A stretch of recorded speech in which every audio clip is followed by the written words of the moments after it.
When we finished the last video roughing this fire agate out, I said we were going to go outside and take an image of it. Well, unfortunately, when we went outside, the camera decided it wanted to focus on the dirt and not the fire agate. So I'm going to start cutting on this again with this bench lathe, and this is 360 mesh, the grinder I'm going to be using. And because this has 36 grit scratches on it, it's kind of pointless to try to show it to you until we start smoothing it out. So I'm going to go ahead and get this thing fired up and start working on it a little bit.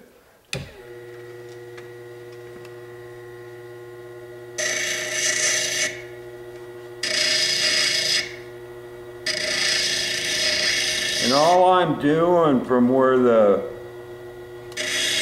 real coarse grind areas were, I'm just kind of doming everything over right now so I can have a better idea where that layer is. And the reason I'm using 360 is it's not going to remove the stuff real quick.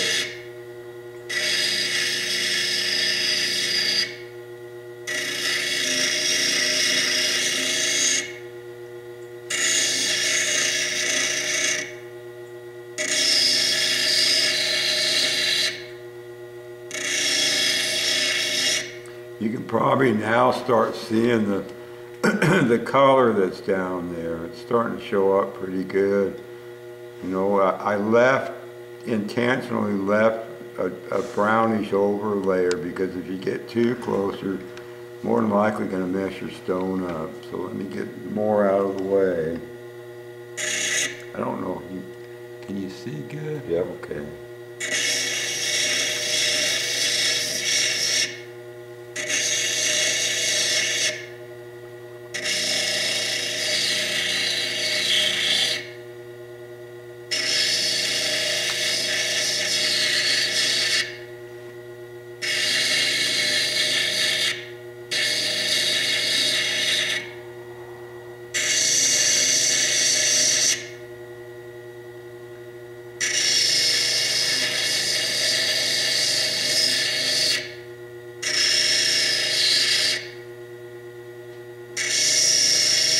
Again, I'm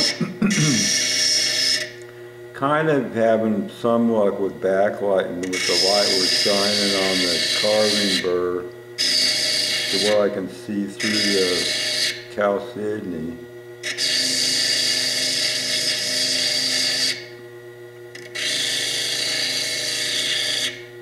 And the most critical thing is don't overgrind.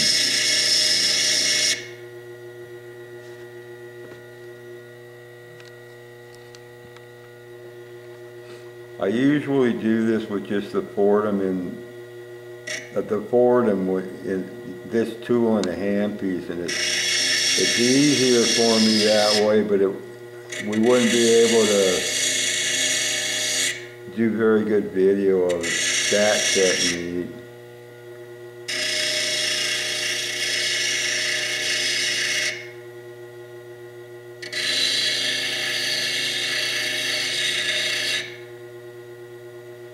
Starting to see some real bright green.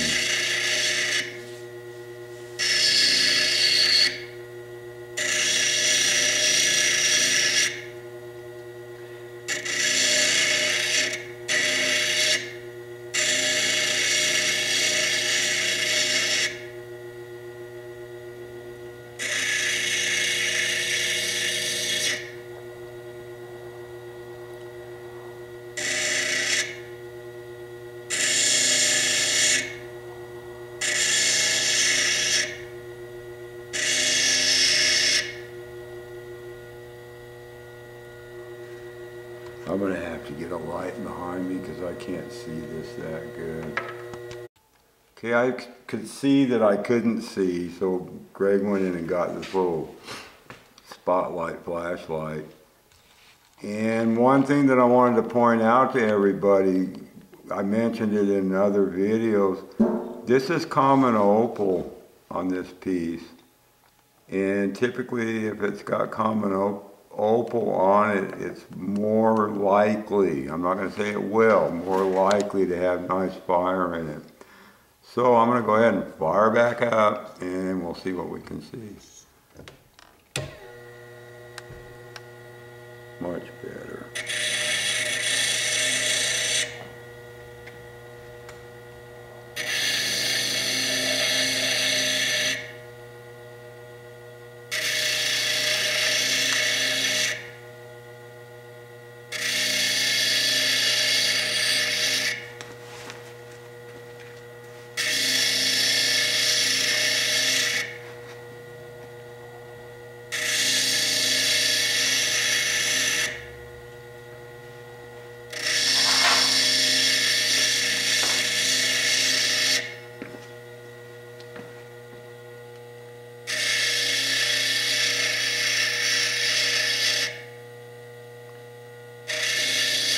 Again, typically I'd be using the Fordham. I mean, with using the Fordham, I can actually sit there with a 5 or a 10 power loop in my eye as I'm cutting.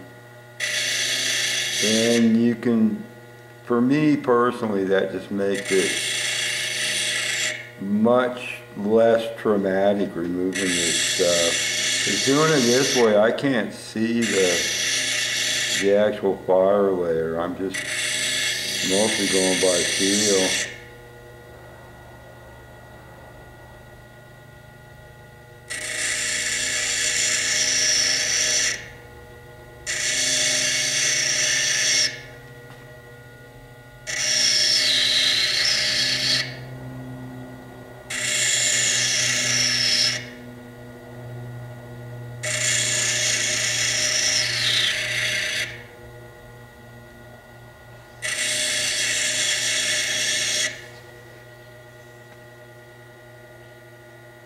It's getting a little bit better.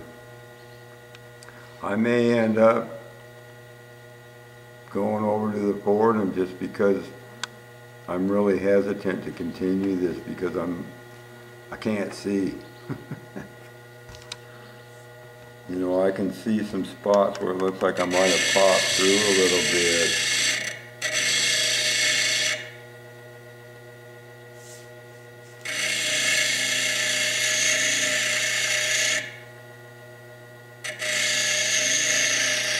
And to have a single bubble stone like this is pretty nice. It's not that all that often that you'll get a stone like that.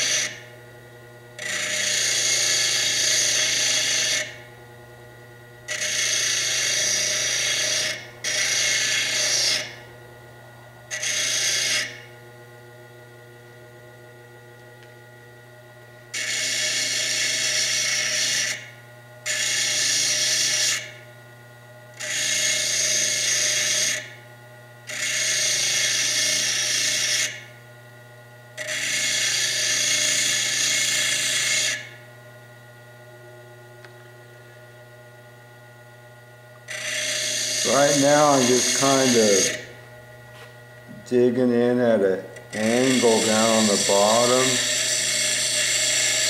trying to get a little bit closer to where that color in the bubble disappears.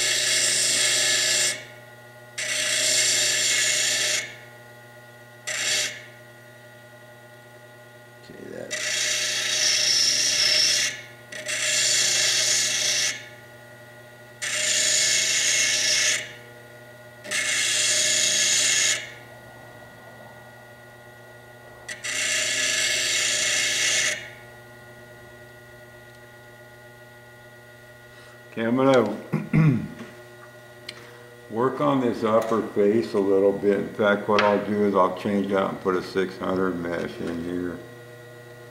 Work on this upper face and see if there is a real bright layer. Okay, we changed setup because I couldn't really see what I was doing. I think you already knew I was using a Fordham, but just in case, Greg reminded me I have a Fordham sitting on this bench. I can always edit that. Okay, I'm using a number 10 Optivisor, and I put a 600 grit wheel in here.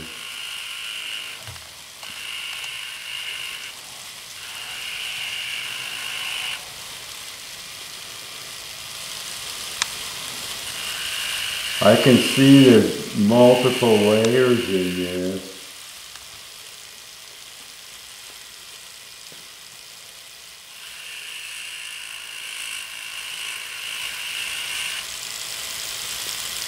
So even if I pop through a few, it's not gonna, probably won't really matter that much. Nice there. Looks like I got some purple on the outer edges. And I did put a 600 mesh in here if I didn't already say that.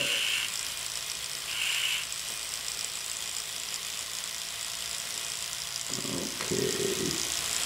Over on this side that I'm on right now, it's mostly a golden brown ugly color, so I'm going to go down on it and hopefully some green will show through.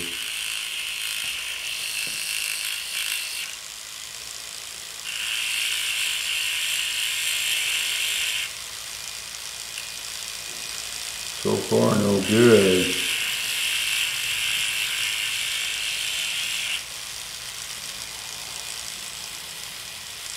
You know, a lot of times that brown just pretty much makes it quick cutting. Got a lot of stones a lot of people would love to take over on, because I'm not inclined to work on stones that are going to have doggy areas, I guess is the best way for me to put it. Although this looks like that just might be a spot I hadn't, yeah, it is a spot I hadn't got down to the green on, because I just popped through the green.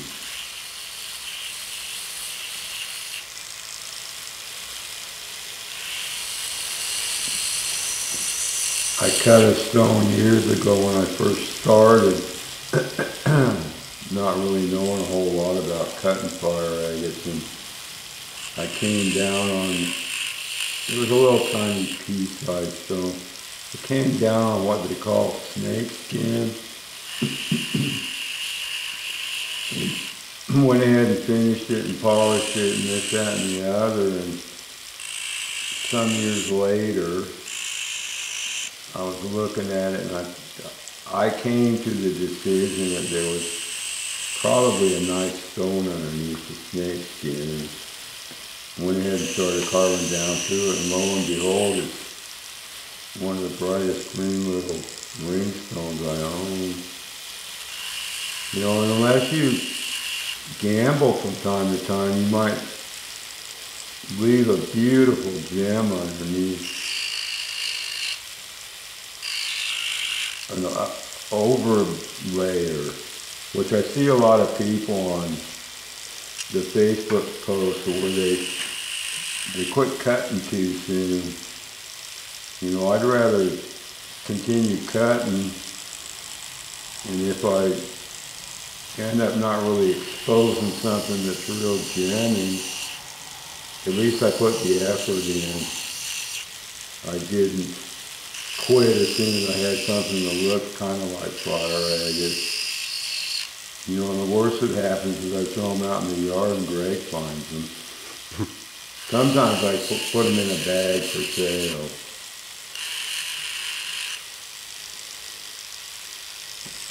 I'm assuming that can be seen by the camera. You can see where I'm starting to expose some pretty bright areas of color.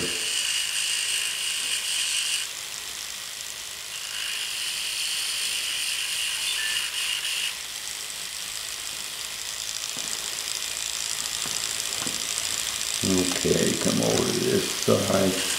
And you notice it's just slow removal. You don't really have any choice.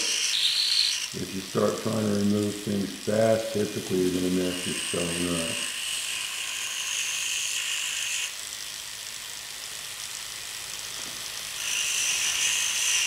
And once you have your stone mapped out, for lack of a better word, you go around and you find bright, you just come over to another area where it's not so bright or coppery looking or whatever. Well, then you try to grind on it and see if you can find another bright spot, which is what I'm doing right now.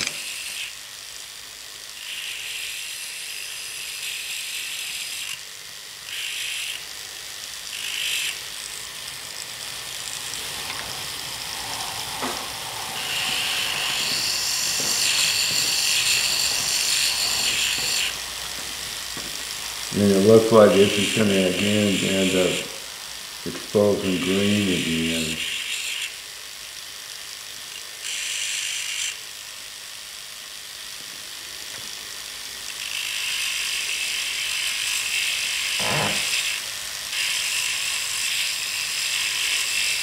It's really deceiving sometimes how thick those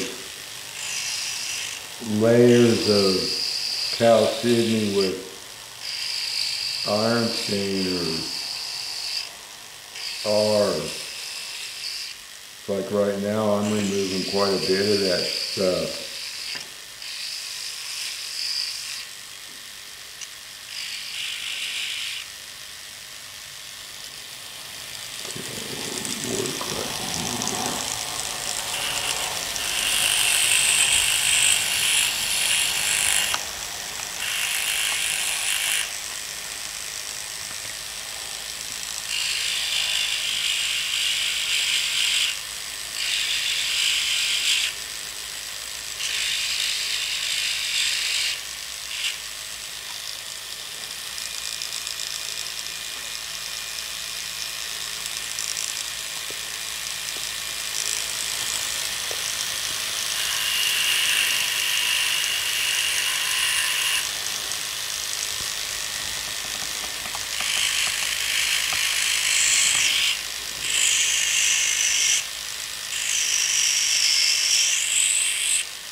You'll also notice I'm continually changing the way I'm holding the stone.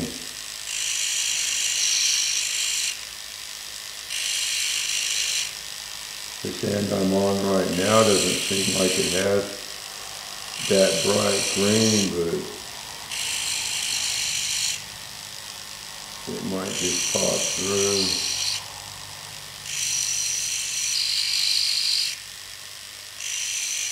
The biggest thing if you're wanting gems is you have to be super patient. Don't get in a hurry or you're going to screw up your stone. There might be some there, we'll see.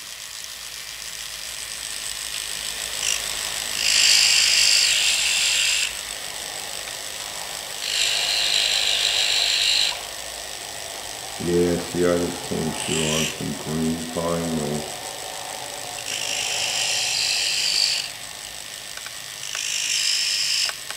You can see it there now.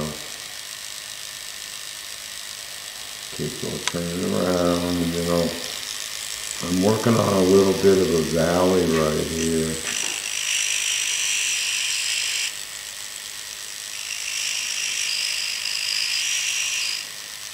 There's the green again.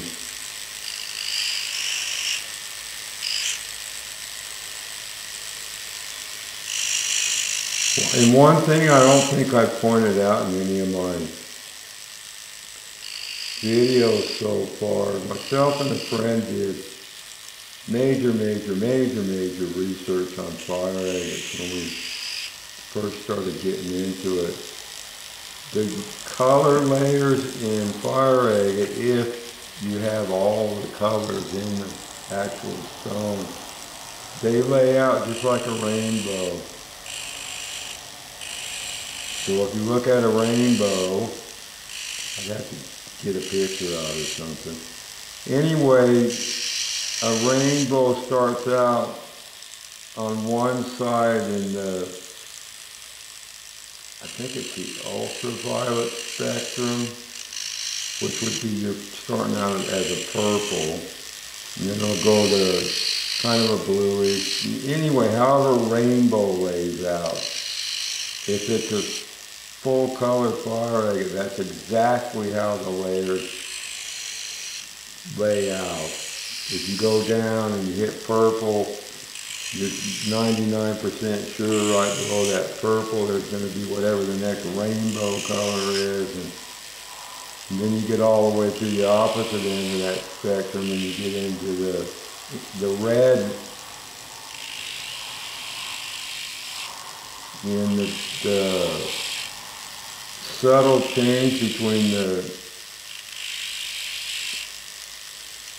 green to, again, I don't have it on the top of my head how they lay out. There's such a subtle change between the green and the next color down. That's where your blues lay.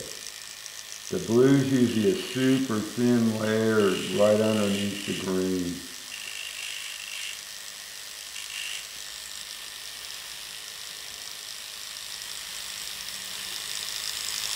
Anywho, I'm gonna work on this a little bit more.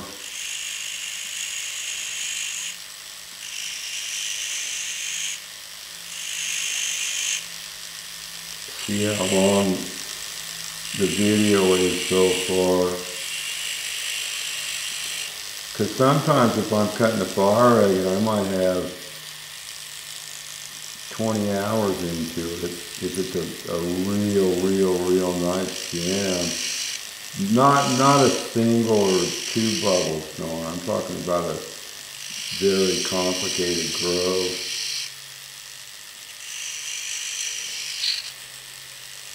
Just smooth this out just a little bit.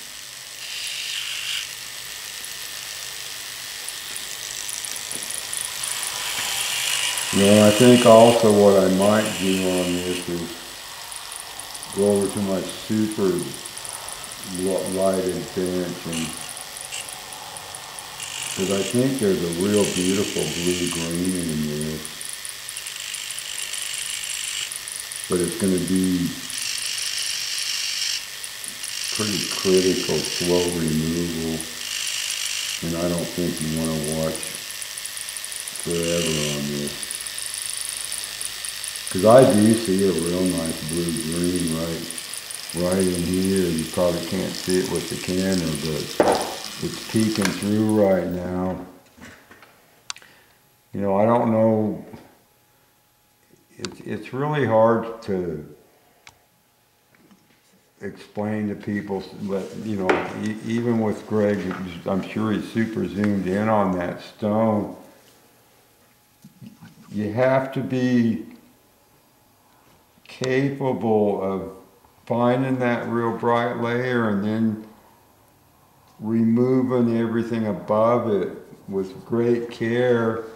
I think what I'll do is go ahead and, we'll go ahead and end this video. I might talk a little bit more just to flatten my lips, but I think what I'll go ahead and do is have this be the next video, fire agate video, just to give people a general idea on the next step in coming to a gem.